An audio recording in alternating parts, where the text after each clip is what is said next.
অনেকদিন কোথাও ঘোরা হয় না টাকা পয়সার অভাবে। কি আর করব, গরিব মানুষ তো। তো আজকে চলে গেছিলাম একটু বাজার সামান্য কিছু কেনাকাটা করার জন্য, যদিও আমার জন্যে না। আমি একটু কাপড় পছন্দ করতে পারি দেখে আমার দেবর আমাকে সাথে করে নিয়ে গেছিলো তার বড় 2 বোনের ননদের জন্য কিছু কেনাকাটা করার জন্য আর তার শাশুড়ির জন্য।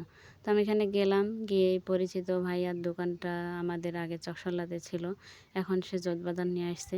এসে এখানে দেখার পরে আমার এই ব্ল্যাক কালার 3 পিসটা অনেক ভালো লাগতেছিল। কিন্তু ভালো লাগলে আর কি করায়, যখন টাকা পয়সা না থাকে তখন জিনিস ভালো লাগলেও সেটা নেওয়ার উপায় থাকে না।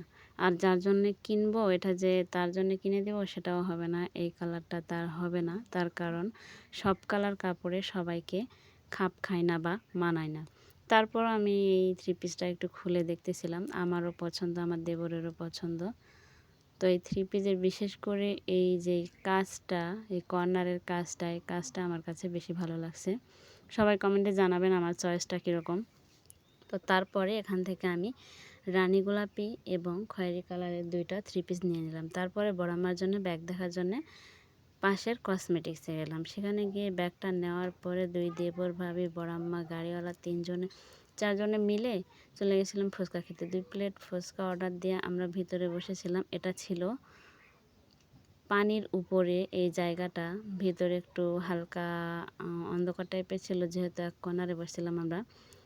তো তারপরে ফুচকা অর্ডার দেওয়ার পরে 2 প্লেট ফুচকা যখন আসলো, এক সাইডে একটা ফুচকা আমার খাওয়া হয়ে গেছিলো। তারপরে চামচ দিয়েছিল, ওনাদের নাকি চামচ দিতে মনে ছিল না।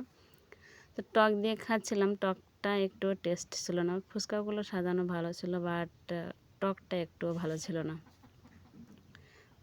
আমার মেয়েটাও ফুচকা অনেক পছন্দ করে, ওর মুখে আমি একটু দিচ্ছিলাম, দেওয়ার পরে ও সামান্য খাইছে। ও শুকনা ফুচকা খায়, ছোটো মানুষ তো, শুকনা ফুচকা খেতেও পছন্দ করে। এক সাইড থেকে আমি খাচ্ছিলাম আর এক সাইড থেকে জাহিদ খাচ্ছিল।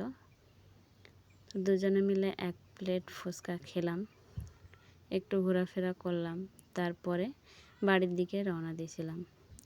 কিছু কিছু মানুষ এত সমালোচনা করতে পছন্দ করে, যাদের দেখলে মনে হয় যেন তারা কোনো কিছু জানেই না, দুনিয়ার বুকে তারা কোনো পাপ কাজ করে না।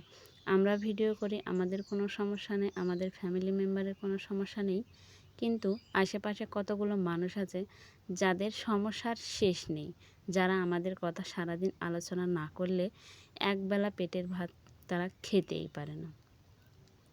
ভাত খেতে যাওয়ার আগেও